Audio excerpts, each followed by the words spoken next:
FIA baru aja memihak Ferrari dalam sebuah pertarungan politik yang telah berlangsung selama berminggu-minggu.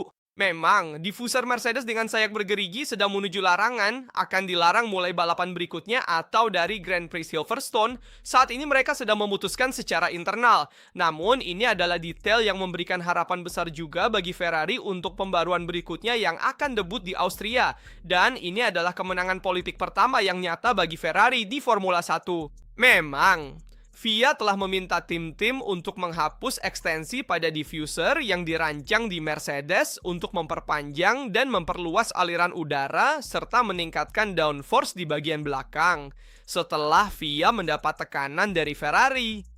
Dan kita telah melihat bahwa pemeriksaan legalitas, pemeriksaan legal yang dilakukan pada diffuser ini telah memberikan klarifikasi kepada federasi. Dan kita telah melihat bahwa para ahli aerodinamika siap untuk memperkenalkan konsep yang bahkan lebih ekstrim pada Ferrari SF26.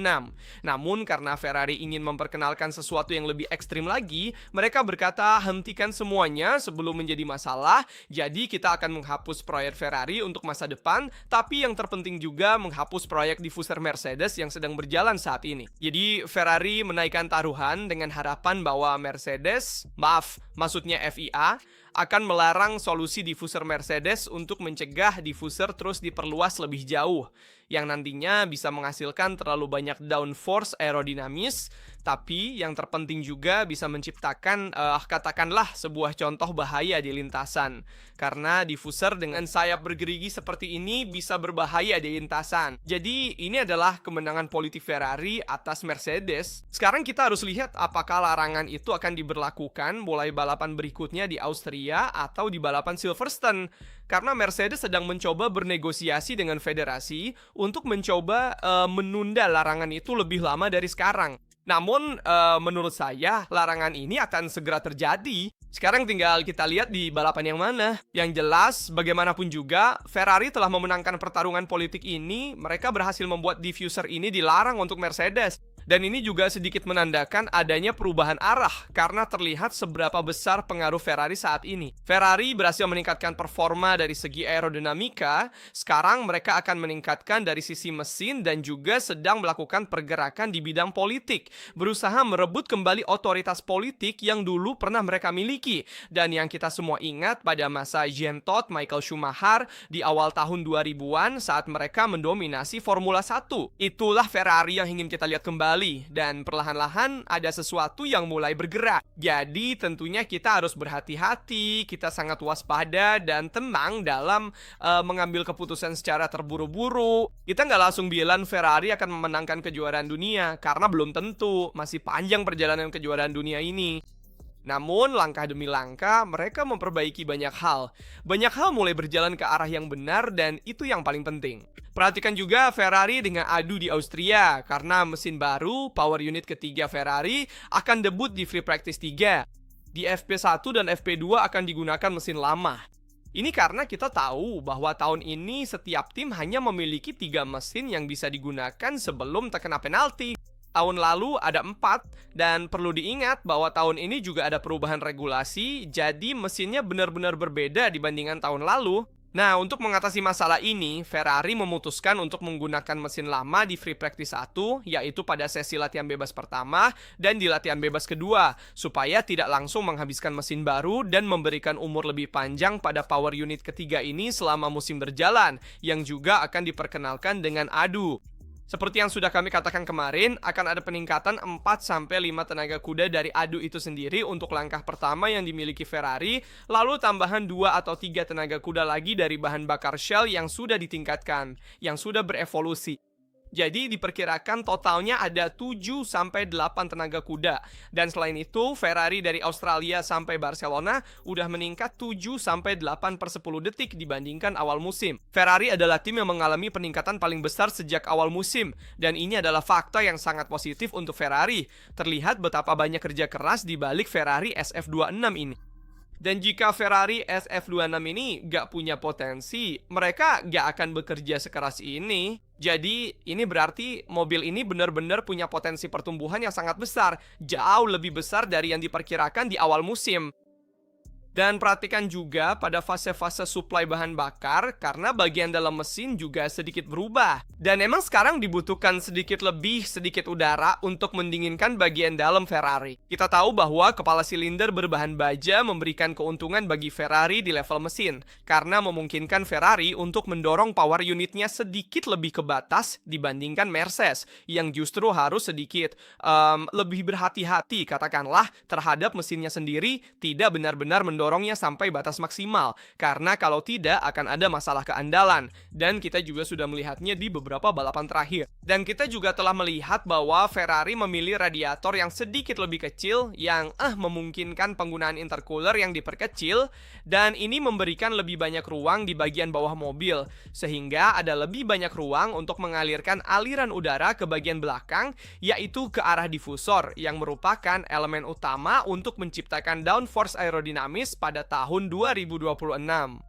Dan inilah keuntungan besar bagi Ferrari karena dengan kepala silinder berbahan paduan baja dengan radiator yang bahkan lebih kecil, mereka mendorong setiap komponen hingga batasnya agar mobil menjadi lebih efisien sehingga bisa melaju lebih kencang di lintasan lurus, namun juga tetap memiliki mobil yang bertenaga dari sisi mesin. Dan ini sangat penting. Perlu dicatat bahwa FIA juga telah menyetujui rasio 58:42 untuk mesin tahun 2027. Memang kita sudah beberapa kali mengatakan bahwa ada diskusi yang sedang berlangsung tentang bagaimana mengubah mesin tahun 2027 dibandingkan dengan 2026. Tahun ini, pembagian tenaga antara mesin pembakaran dalam dan motor listrik adalah 50:50.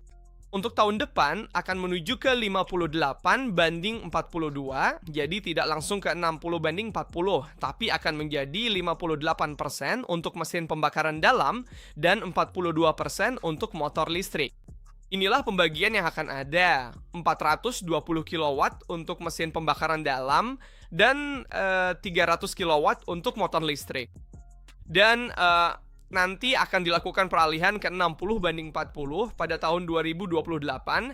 Jadi mereka mencoba untuk memperkenalkan perubahan ini secara bertahap, tidak melakukan perubahan drastis, dan ini akan sangat membantu terutama tim-tim yang sedang mengejar ketertinggalan dalam hal mesin pembakaran dalam. Jadi saya pikir Ferrari, dan tentu saja yang paling dirugikan oleh perubahan yang tidak terlalu drastis adalah Red Bull, yang saat ini tampaknya memiliki mesin terbaik di grid. Namun Mercedes juga pasti tidak akan menyukai situasi yang terjadi di dalam FIA ini.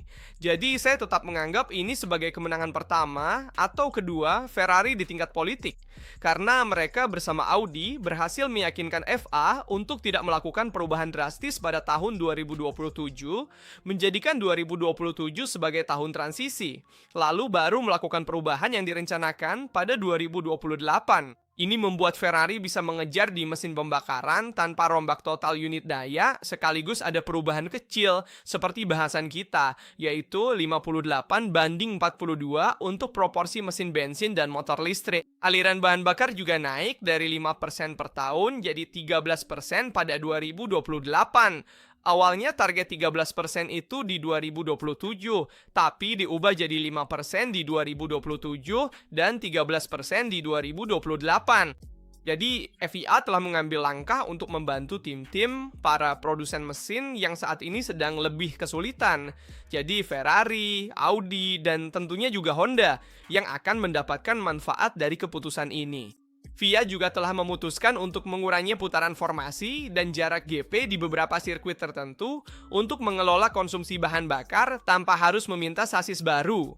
Dan cash pramusim akan bertambah dari 3 menjadi 4 hari untuk menghadapi kompleksitas regulasi, dan dari sisi keamanan, mode bus akan diperkenalkan kembali, yaitu mode bus untuk kondisi dengan daya cengkeram rendah seperti saat lintasan basah atau visibilitas terbatas. Namun tentu saja, mode bus ini dibatasi untuk mencegah kehilangan tenaga tanpa meningkatkan output dengan fungsi overtaking yang dinonaktifkan. Jadi tidak akan ada aerodinamika aktif, tapi mode bus yang terbatas ini akan digunakan untuk menghindari situasi berbahaya saat daya cengkeram rendah, namun tetap saja mode ini diperkenalkan kembali. Dan jadi ada beberapa perubahan yang telah dilakukan oleh Ben Sulayem dan FIA.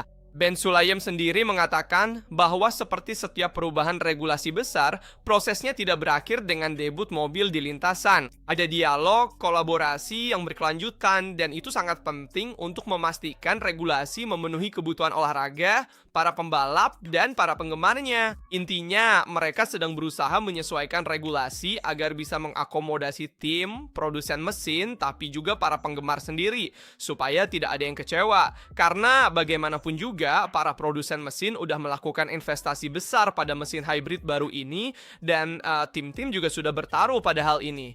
Tapi, para penggemar menginginkan regulasi yang sedikit berbeda. Jadi, mereka mencoba mencari titik temu untuk semua pihak.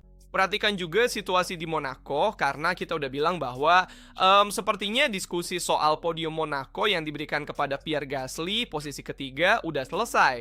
Tapi ternyata McLaren dan Red Bull kembali membawa kasus podium Gasly ke pengadilan dengan sidang yang dijadwalkan pada bulan Juli. Memang kasus ini kembali ke pengadilan banding internasional bersama FIA, dan keputusan para steward adalah membatalkan penalti untuk Pierre Gasly di GP Monaco. Itulah keputusan awalnya. Namun kedua tim, baik Red Bull maupun McLaren, memprotes keadilan olahraga dari keputusan tersebut dengan menyatakan bahwa pengembalian Gasly ke podium justru merugikan para pembalap yang telah menjalani penalti di lintasan. Dan sidang dijadwalkan berlangsung pada bulan Juli, sementara Mercedes justru telah menarik permintaan peninjauan ulang mereka.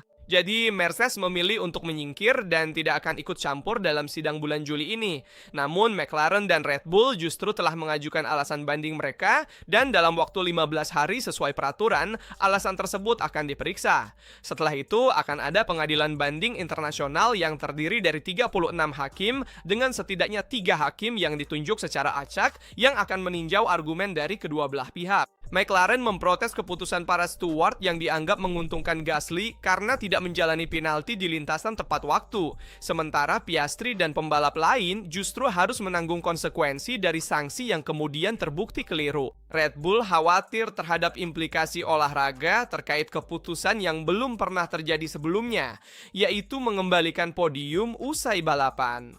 Mercedes mencabut hak tinjau ulangnya usai diskusi dengan FIA. Jadi mungkin kalian pikir Toto Wolff pasti dapat imbalan. Pastinya Mercedes punya alasan sendiri kenapa mereka menarik permintaan tersebut. Juga karena kalau mau jujur, Mercedes adalah tim yang paling dirugikan dengan penghapusan penalti Gasly.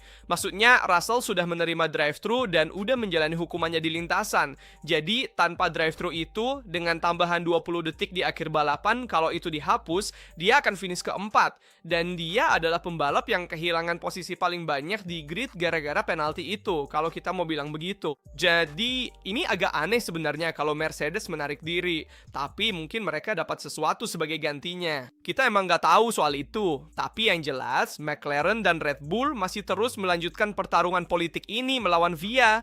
Menurut saya, ini tidak akan menghasilkan apa-apa karena sudah terlalu lama berlalu dan McLaren serta Red Bull sudah menjalani penalti mereka di lintasan. Jadi, emang tidak bisa dilakukan apa-apa lagi. Sementara Gasly, ingat, dia diberi penalti 5 detik di akhir balapan yang kemudian dicabut. Tapi dia tidak menjalani penalti itu di lintasan. Jadi menurut saya tidak akan ada tindakan apa-apa. Tapi McLaren dan Red Bull tetap melanjutkan pertarungan hukum ini. Perhatiin McLaren di kandang sendiri yang membawa sayap belakang eksperimental model upside down. Pada FP1 dan FP2 akan menjadi uji aerodinamika yang krusial. Memang McLaren akan membawa konsep yang mirip dengan Ferrari dan Red Bull dengan sayap rear. Itu juga akan menjadi versi mereka sendiri dari sayap yang disebut Macarena. Dan tim Woking telah mengonfirmasi bahwa sayap baru ini hanya akan diuji selama sesi latihan bebas 1 dan 2 dengan tujuan mengumpulkan data untuk menilai apakah akan memperkenalkannya sebagai upgrade permanen sepanjang musim. Tulis pendapat kalian di kolom komentar tentang topik video ini. Jangan lupa like, subscribe, dan nyalakan lonceng notifikasi agar tak ketinggalan info Formula 1 dan Ferrari. Sekian, sampai jumpa lagi.